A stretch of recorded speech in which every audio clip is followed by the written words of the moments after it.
ఒక్కటే అడుగుతున్నా,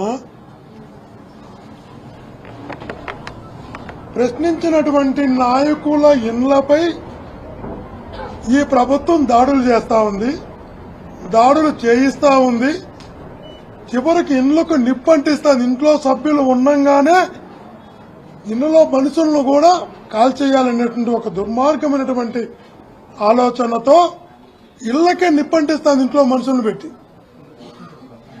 ప్రశ్నించే నాయకుల ఇండ్లకు నిప్పు మీరు పెట్టవచ్చేమో, కానీ రేపు ప్రశ్నించే రోజు, ప్రజలు ప్రశ్నించే రోజు దగ్గరలో ఉంది. ఎన్ని లక్షల ఇండ్లకి మీరు నిప్పు పెట్టగలరు? ఎన్ని కోట్ల ప్రజల ఇండ్లకు మీరు నిప్పు పెట్టగలరు? నాయకుల ఇండ్లకి పెట్టగలరు? పోలీసుల పర్యవేక్షణలు. ప్రజలే ప్రశ్నించే రోజు తొందరలో ఉంది. అంటే ప్రజల ఇళ్ళకి ఈ రాష్ట్రంలో ఉన్న ప్రశ్నించిన ప్రతి ఇంటిని తగలబెడతారా? తగలబెట్టండి చూద్దాం. ఎందుకంటే మీకు ఓటేసినటువంటి పాపానికి వాళ్ళ ఇల్లు తగలబెట్టినప్పుడే కదా మీకు కూడా ఆ సంతృప్తి ఉంటుంది. తగలబెట్టండి.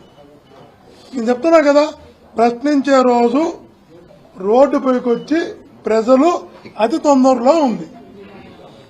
ఎన్ని లక్షల ప్రజల ఇళ్లను తగలబెట్టగలరో ప్రజలు కూడా చూడడానికి సిద్ధంగా ఉన్నారు.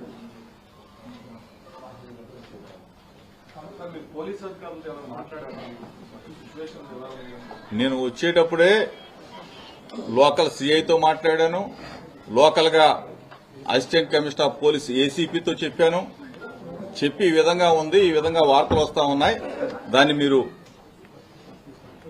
సరైన రక్షణ కల్పించండి అని చెప్పడం కూడా జరిగింది. అయినా సరే పోలీస్ అధికారులకి పైనుంచి ఆజ్ఞలు వచ్చాయని చెప్తారు. మీరు మా వాళ్ళు ఏది చేసినా కానీ చూస్తూ ఉండండి అని చెప్పబట్టే కదా చోద్యం చూస్తా ఉన్నారు. లోకల్ గా ఎవరైతే నాకు తెలిసినంత వరకు లోకల్ గా తెలుగుదేశం పార్టీ వాళ్ళు నిన్న ప్రోగ్రాం చేశారు. ఒక గుడికి వెళ్ళా, వాళ్ళు వచ్చి నేను చేసిన ప్రోగ్రాం దగ్గర కడిగారు. అది ఓకే, అయిపోయింది. దానికి జీర్ణించుకోలేకపోయాడంట ఇది లోకేష్. లోకల్ గా ఉన్న లీడర్స్ ఇట్లా చేయడం ఏంటి అని ఇవాళ ఒక పెద్ద పేపరు నా గురించి రాశారు. లోకేష్ కి నేను ఉన్న మైండ్ పోయిందని చెప్పి అదేమన్నా పెద్ద బూతు మాట? మైండ్ పోయిందన్నమాట బూతు మాట అదేమన్నా? దానికి ఈ లోకేష్ మొత్తం విజయవాడ సరౌండింగ్ అంతా కూడా బ్లేడ్ బ్యాచ్, గంజాయి బ్యాచ్, రౌడీలు, గోండాలు. ఇంత అవసరమా? పిల్ల చేష్టలు మానుకోమా, పిల్ల చేష్టలు వద్దు. దయచేసి చెప్తా ఉన్నా, లోకేష్ కి చెప్తా ఉన్నా, పిచ్చి పిచ్చి వేషాలు వేస్తే ఒక బలహీన వర్గాలకు సంబంధించిన జోగి రమేష్ మీదో, జోగి రమేష్ కుటుంబం మీదో, నా మీద దాడి చేయాలని చూస్తే నిన్ను మాత్రం పిచ్చి కుక్కను కొట్టినట్టు కొట్టిస్తా. తరిమి తరిమి కొడతాం. ప్రజాక్షేత్రంలో ప్రజల సమక్షంలో కొట్టిస్తాం. ఏమనుకుంటున్నారు? ఊరుకుంటాం అనుకుంటున్నారా? బలహీన వర్గాలు బీసీలు అంటే మీకేమన్నా అడ్డగోలుగా కనపడతా ఉన్నావా? మర్యాద ఇదిగో పోలీసులు కొడతా ఉన్నాం. చూడండి ఒకసారి. మళ్ళీ వచ్చారా? ఎందుకు చేతగాని ముఖ్యమంత్రి ఎందుకు? ఫేక్ ముఖ్యమంత్రి ఎందుకు? చంద్రబాబు నాయుడు రాజీనామా చేసి దొబ్బేక.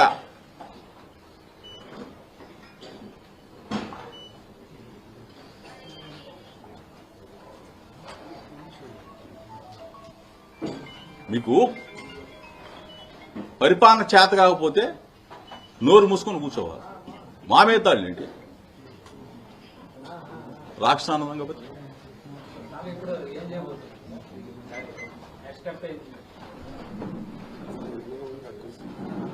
ప్రజలు చూస్తా ఉన్నారు, మీడియా చూస్తా ఉంది. ప్రజాక్షేత్రంలో తప్పనిసరిగా బుద్ధి చెప్పక మానరు ప్రజలు. మా మీద దాడులు చేయడానికి కారణం ఏంటి? ఇప్పుడు జైల్లో పెట్టారు మమ్మల్ని, ఆనందం తెచ్చుకున్నారు, రాక్షసానందం పొందారు, ఇంకా మా మీద పగ చల్లారలేదా? ఏం చేశాం?